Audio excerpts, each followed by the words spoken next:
Today we are going to learn, this says slide disable, okay, never mind, sorry, a new word. And whenever I have to talk, I don't have to talk, but when I speak, it's one of the hardest things is to pick out what you're going to talk about. Like, what do I know enough about that I can get up here and, give information about for 30 minutes. So choosing the topic is one of the hardest parts. H usually gives me like at least 6 months notice, which is really helpful because that's how long it takes me to, usually get ready. But the word is hupomone, which is Greek. It's in the New Testament about 50 times, and it's usually translated in the New Testament as endurance or perseverance. That it can be either one. And the meaning in Greek is a cheerful or hopeful endurance, constancy, steadfastness of spirit, a capacity to bear up under pressure, a refusal to be defeated by adversity. And in English, perseverance and endurance have slightly different meanings. You probably know, like endurance would be like carrying a heavy load for a long period of time, and perseverance would be like maybe climbing a steep mountain and not quitting. You just keep going. So they're very closely related, but they're a little different. But hupomone kind of encompasses both of those words. And it's a compound word, so hupo means under, or under the rule of someone, and meno means to abide or remain. But it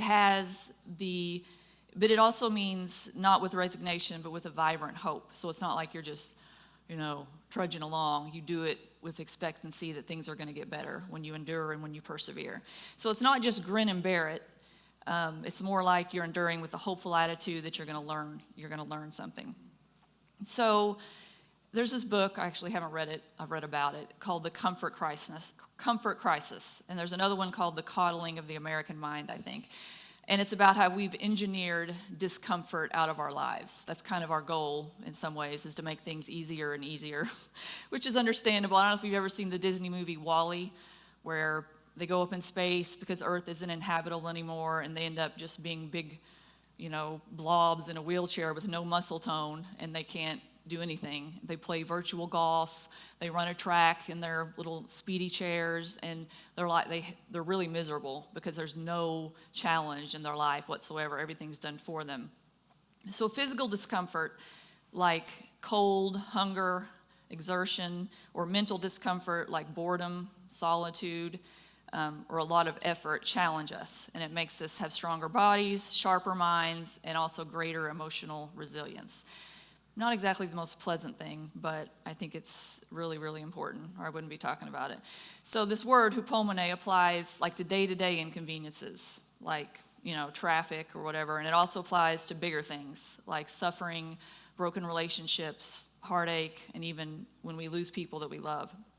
And I want to clarify before I go on, I am talking about endurance, that's what I'm going to stress, but there are things that we can and should not endure. I'm not saying you should stick it out in every relationship or every job. I worked the same job for 50 years. You don't have to be, if you hate your job, leave your job. I'm not saying that you have to endure everything, but I'm saying it's a quality that we should be aware of and I think focus more on in our lives. So, yes, there's a time to quit, time to walk away, time to have boundaries, a time to say no, a time to stand up for yourself, but that's not really what I'm focusing on today. So the Bible talks a lot about endurance. Here's just a few pieces of verses. It says, "Don't grow weary in doing good. Blessed is the one who perseveres under trial. Be joyful in hope, patient in affliction, and run with perseverance the race marked out for us."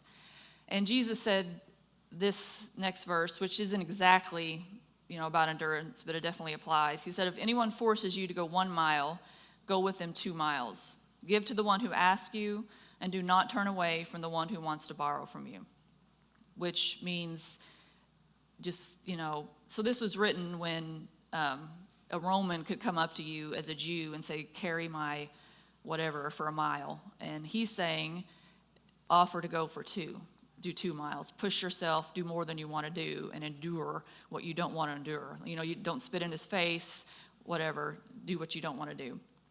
And Jesus was a great example of endurance. He endured all kinds of suffering, heartache, physical pain, all of it, and he kept going. And he also, for the 3 years he was with the disciples, taught them to do the same because he knew that they were going to have to endure. And that's something that he passed on and that we continue passing on.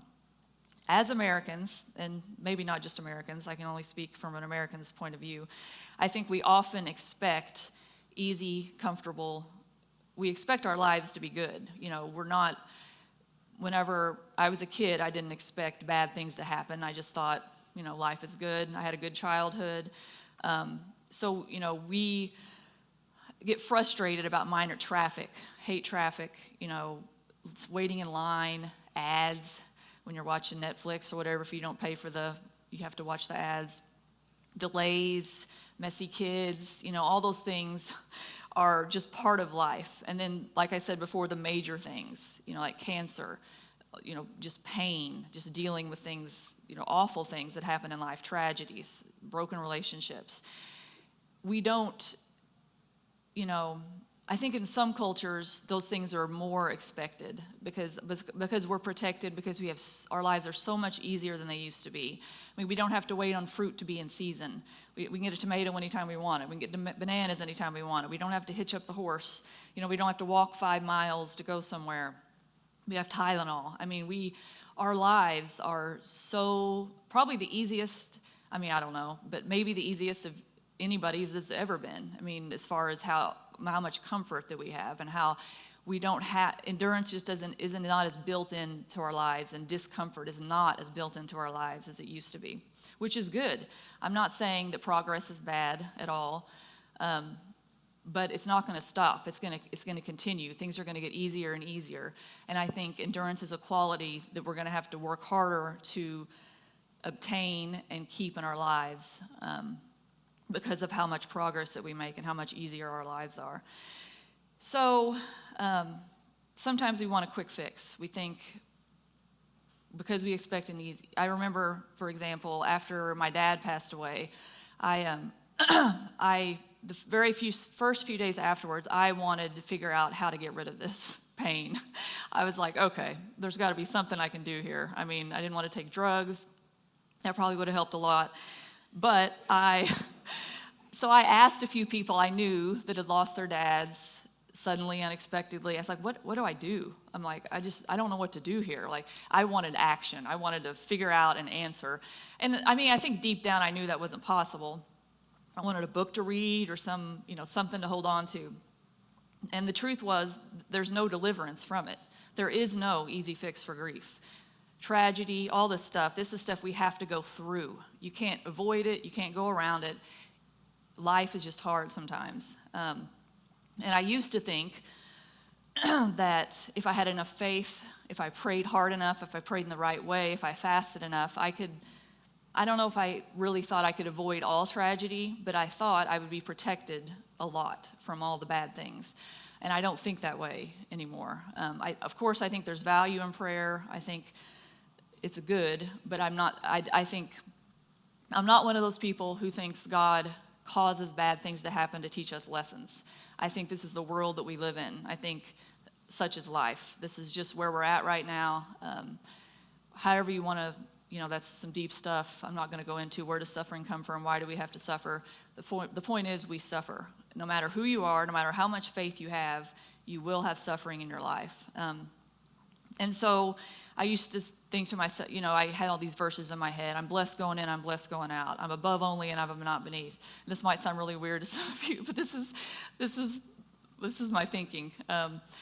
And everything I put my hand to prospers. I would say these things, and I still believe them. I believe these things, but it is the long game. It is not the short game. I believe that someday, yes, I will be free from all of this, but it's not here and now. And I believe in miracles. I think sometimes, yes, you pray and things happen. I absolutely believe that with all my heart. But I think we need to be prepared that it doesn't always happen. And so we need endurance to get through those things. H said when I was talking to him about this, he said, God is still good, but God being good doesn't mean you're going to avoid all pain yet. And I think that's very true. So, as a mom, I want my kids to be prepared to be the best humans possible. Like, this week, Ashley and I were talking about Microsoft Excel. We want our kids to know, as a mom, and I guess maybe a dad, I don't know, you're always thinking about, I want my kids to know how to do this. I don't want my kids to be whiners. I want them to learn how to do this and be the best prepared that they can be for life. And I think that teaching them, I don't want them to be worried, like to expect all these bad things, but I want them to know that it's likely they're going to have a lot of hardships in their life, and I want them to be prepared for that. What do they do? I don't want it to take them by surprise, like, I never knew these bad things would happen. Life is hard, and I don't want to be, too negative. I don't want them to have fear, like, that's not what I want at all. I just want them to be strong and ready when things happen. So the truth is, well, let me read this first. I read a book called Life is Hard in preparation for speaking about this. It was a great book, and in this book there's a quote. It says, "Toughness is about embracing the reality of where we are and what we have to do. Being tough begins before we enter the arena or walk on stage. It starts with our expectations." So expect that you're going to need to be tough in life. You're going to have to endure things. And the truth is that Hupomone teaches us what nothing else can. If we never go through anything hard, I want someone who's been through hard things to give me advice. Those are the kind of people that I want to learn from, the ones who have been through it, not the ones that have never been through it. I've learned so much through the hard things that I've been through. And the Bible says that suffering produces endurance, and endurance produces character, and character produces hope. You can't have the endurance if you don't suffer. And you can't have the character if you don't endure, and you can't have the hope if you don't have the character. It's just one after the other. So unfortunately, it's something we all have to do. And then in Matthew it says, "But the one who endures to the end, he shall be saved." I used to think that means hang on to the end and you'll go to heaven. But hopefully we all know that saved is the Greek word sozoed. And so it means we'll be made whole, we'll be made complete, we'll be mature, we'll learn things we never could have learned, we'll be better than we would have been, we'll be the best that we could be if we endure to the end, if we don't give up, if we don't quit, if we don't give up hope and we keep on going. I think that's what he meant. And then this says, "Consider it pure joy, my brothers and sisters, whenever you face trials of many kinds, because you know that the testing of your faith produces perseverance. Let perseverance finish its work so that you may be mature and complete, not lacking anything." So we have to let perseverance work. It's like this force that works in us that helps us to be mature and complete. Consider it pure joy. I'm not saying, I'm not, woohoo, you don't celebrate suffering like that, but you realize that it's doing something in you that nothing else can. That might be something you look back on way in the future. You look back and see what it did for you. Maybe not in the moment, which I would say that's most of the time. So how do we develop endurance? Sometimes you just hang on and control what you can. You just eat breakfast, or you go on a walk, or just sometimes it's whatever you're going through, there's very little that you can control. It's out of your hands. And Viktor Frankl was in a concentration camp, and he wrote a famous book called Man's Meaning of Life or something, I don't know. But somebody in the concentration camp told him to shave and stand tall. And he said that's how he gets through it. So nothing else he could control. He didn't control when he ate, what he had to do each day. No control over his life in this concentration camp, except he could shave his face and he could stand up straight. And that little bit of control gave him, the courage and to go on, to keep going. So to develop endurance, I think we need to do hard things. Fun, okay? So this is a picture of Becky moving a heavy log. This is when we had the cleanup day a few months ago. And so I took these pictures because I was proud of Becky for moving this heavy log. She doesn't know I took the pictures. She doesn't know I was going to show the pictures. And John, he's moral support here, I think, looking on. But, Becky, to me, is not the kind of person I would think would normally want to move a heavy log. I would think like Ashley Tilton was the one hauling all the logs, okay? But Becky challenged herself. She thought, or maybe someone would say, hey, why don't you move? I don't know how it happened, but I was like, she moved the log. So when you do things like that, when you do hard things, so maybe now when she's at Kroger buying 25 pounds of dog food, she's like, I moved that log, I can lift this dog food. When you do hard things, I think it just really builds up your resilience, and it makes you more confident in what you can do and when you challenge yourself. So I think if we develop physical, mental, spiritual endurance intentionally. So take the stairs, don't always take the elevator. Instead of using the garden hose, try carrying buckets of water. Tell your body no. Don't always eat what you want to eat. Try counting your calories for a week. I think that's something good for everybody to do. You would probably be really surprised if you count just 1 week, 5 days, 7 days. Try diligently counting your calories. That's hard. It's challenging, okay? So little things you can do to challenge yourself, I think, that build resistance. There's this quote that Mel Robbins, who's a best-selling author, she said that no one is coming to push you. She said, no one's coming to tell you to turn the TV off. No one's coming to tell you to get out to the door and exercise. No one's coming to tell you to apply for that job. She said there's a tremendous amount of liberation that comes when you accept the fact that you're always going to need to give yourself a push. So I think doing hard things helps develop endurance. And it doesn't have to be physical. It could be calling someone you don't want to call to maintain a friendship that you know is important, that they need you, and even though you don't feel like calling them, you make yourself do it. It's a lot of self-discipline. Read a book. And I think a huge thing that is helpful is practicing silence and solitude. A podcast that I listen to sometimes, I can't remember the name of it, Live More or something, Dr. Chatterjee is his name. He's this British guy, but he did interview this guy named Erling Kagge, who is a Norwegian adventurer, and also he's an author. He was the first person to reach the North Pole, the South Pole, and to summit Mount Everest on foot, all three of those things. And when he was 29, he walked alone to the South Pole for 50 days in total silence with no radio contact, no contact with the outside world. And he says that experience changed his life. Those 50 days in silence with no contact with, probably would. I would probably lose my mind. But so in this podcast, he talks a lot about how solitude and silence are so valuable for our lives and how we don't have enough of it.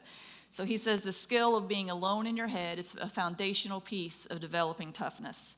And most of us are horrible at it because we have so many distractions, waiting in the doctor's office. When we're in the car, we're always listening to something or doing something, and we don't have enough silence in our lives. He also said, in an increasingly distractible world, we're slowly losing the ability to sit with our thoughts and experiences. So I think silence and solitude can help us develop endurance. It's good to just sit, to be still, to process, just to have quiet. And it takes effort. You have to carve that time out. I guess it depends on your lifestyle. For me anyway, I have to purposely stop myself from doing things and sit and be quiet if I want to experience that. Another way I think we can develop endurance is to have good habits now, to not wait when you're in the middle of something that's hard and then think, oh, what can I do? If you already have those things going on in your life that regularly help you develop endurance and perseverance, then it's going to be easier for you when the hard times do come, whether it's, waiting in the doctor's office for 2 hours when it was supposed to take 10 minutes or when something really more serious happens. Muhammad Ali said, I never won a fight in the ring. I always won in preparation. Very true. I think it's just very important to be prepared to do what you can now and to be aware, what could I do? What bad habits do I have that I could stop? Or what good, habits are hard. I would recommend the book, Atomic Habits is really good. And there's another one that this Dr. Chatterjee wrote called Building Change That Lasts. Great book about developing habits. But you can't just start out, I'm going to start 5 new habits. It's usually a gradual thing. Start with one thing, build on that. But also don't do the things that suck the life out of you. This book, I just read another book called I Thought It Would Be Better Than This, I believe is what it's called, by Jessica Turner. She went through something really hard in her life, and then she wrote about what she did that helped. But she said, don't stay stuck in a rhythm that is not life-giving.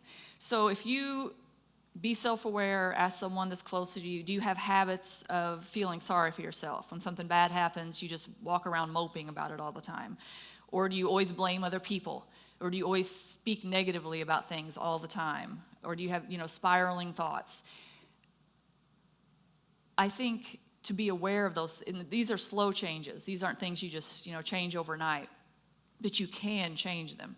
And if you stop those bad habits now, it's going to help you a lot whenever you go through something that's hard. You're not going to be perfect. You're not going to always do the right thing. I'm not saying that at all. But if you are a little bit more prepared, it's going to help you. And this Dr. Chatterjee, in one of his podcasts, he talked about practicing the calm conversation. No, actually, this wasn't the podcast. This was the book, Do Hard Things, The Calm Conversation. So in this book, he says this is all about what is real toughness. It's not just, gritty, bearing through it. There is some of it, but there's a lot more to being tough than that. He says we can reframe emotions and feelings as info we choose to listen to or simply let float on by. The calm conversation is about slowing the world down, creating space between fatigue and freak. It's developing the ability to coolly, quietly, and non-judgmentally work your way through a difficult situation so it creates space to reframe the experience. It's about creating space and responding instead of reacting, slowing down your inner world so then you can go about deciding what's worth listening and responding to and what you should just let pass on by. It's learning to turn on your kinder, responsive brain and turn off your triggered reactive one.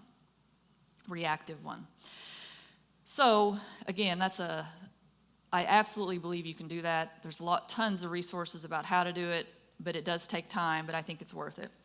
Another thing to develop endurance is to reframe with hope. I saw a study recently, the University of Missouri. They took 2,300 people, and they analyzed a whole range of emotions, and they found that only hope was a constant predictor of a stronger sense of meaning in life. Not happiness, it was hope. Hope, hope, hope, hope, hope. Hope is extremely important, especially to endurance. So in this book, Do Hard Things, this guy says we need to train hopefulness. And he talks about this study with rats, where the poor rats, man, they've always got to feel bad for the rats. Some rats got shocked when they did a certain task, only when they did the certain task, and then other rats received uncontrollable shocks. They just kept getting shocked for no reason.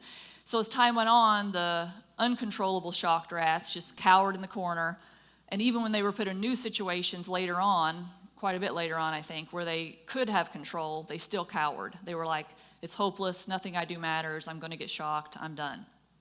And so they looked at their brain or whatever, and the ones that were hopeless had this part of their brain that stayed lit up the whole time. It's this primitive part of your brain called the DNR. But the ones who knew that they had a choice, they could turn on, only be shocked at times, their DNR lit up when they got shocked, but there was another part of their brain, the prefrontal cortex, that shut that part down. And so they continued like, okay, I'm still in control, I can do things. So as a result of that study and other things, he says when life feels like it's spinning out of control or like the task you have in front of you is insurmountable, it's easy to default to hopelessness. What's the point? That's normal.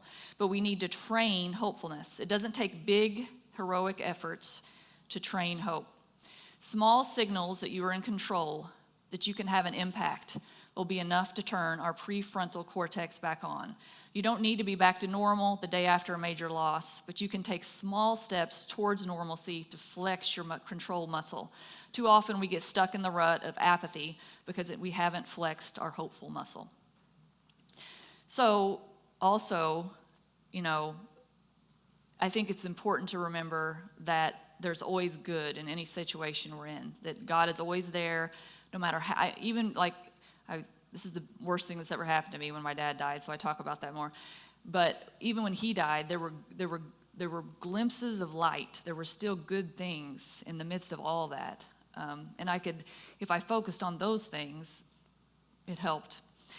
And so this book I read, I don't remember which book. Obviously, I read a lot of books, but it said good is here now. We can always remember that. There is good now, no matter what, no matter how bad the situation is. Even in the concentration camp, wherever, there's still good in every situation because God is always there. Whenever I had Siler, to prepare for childbirth, talk about endurance, I read these books, about your breathing and all this stuff, and H and I went to these classes, and it was great. But so when the labor started, when it got really bad, and I partially blame my mom, who told me labor's not that bad. She said, "What?" And afterwards she said, "Well, I didn't want to scare you. This is a good example. You need to be prepared." So I'm telling my daughter, it is awful, absolutely terrible, worst thing ever. I'm going to just be honest with her. Anyway, the contractions are getting bad. I won't let H talk to me. I won't let him touch me. None of the breathing stuff. I'm just in a lot of pain. I get really angry when I'm in pain. So he comes and I let him talk to me for a few seconds, and he says, "It's just don't think about how far you have to go, how many more contractions you have to go through. Don't think I've got 10 more hours of this. Focus on one at a time. Just get through this one, let it go, get through the next one." And I did that, and it made all the difference. It's the only thing he did that helped me. But it was a big help. It was a very big help. So, not, reframing with hopefulness is not thinking, oh, I've got all this to do, not thinking about the whole big picture, just being present in today and thinking about just getting through today, what you have to do today, and not looking at all the stuff that's still yet to come. I think it's helpful. A huge thing that I believe would help with endurance is surrender to love. One of the reasons I decided to choose this topic is because I love in 1 Corinthians 13, the love chapter, at the end, towards the end, it says, "Love always protects, it always trusts, it always hopes, and it always perseveres," which is the word Hupomone. And in another translation, it says, "Love endures all things." So love keeps going. It doesn't stop. And that's what we're supposed to do because God is love. And I think when we surrender to that, when we acknowledge that no matter what we go through, no matter how hard it is, that love is still there, and we let love have its way in us, I think that can help us go a long way with endurance. There's this quote I like. I don't remember where I read it, but it says, "What are you getting so all fired up and tangled? What are you getting so all fired up and tangled about? The answer is always the simplest. No matter how mixed up the problem is, scale it back, son. Peel it back until you find that the simplest truth, and then do that thing." To me, the simplest truth is love. It's the key to everything. I think it's the key to Hupomone. I think it's the key to endurance and perseverance. And there's always a path of love. When you're in a broken relationship, when you're going through a terrible thing with your health, when you're in traffic, whatever, love is always there, and there's always a loving way to do things. There's always a loving way to get through things. And I think if we surrender to that, and instead of, fighting it like, I hate this, just being really negative about the situation, if we just open our hearts and our minds and say, okay, God, what? And I think love is there. And that if we let love have its way, then we'll be much better off. Because everything's not always going to go our way. But I believe love is unstoppable when things are sad, hard, terrible. Love is still there. Good is still there. And I think, our bodies aren't going to be here forever. Like, I think about, when I die someday, I think about when my dad died. Love keeps going. The love that he had, I've got it. The love that I have, my kids are going to have it. And that's the only thing we can pass on that's ever going to stay with them. And the more we do that, the better the world will be. And then imagine heaven. I think that's very helpful with hope. There's a book, again, I cannot remember the name. I think it's called Imagine Heaven. H talked about it a few months ago after I recommended that he read it.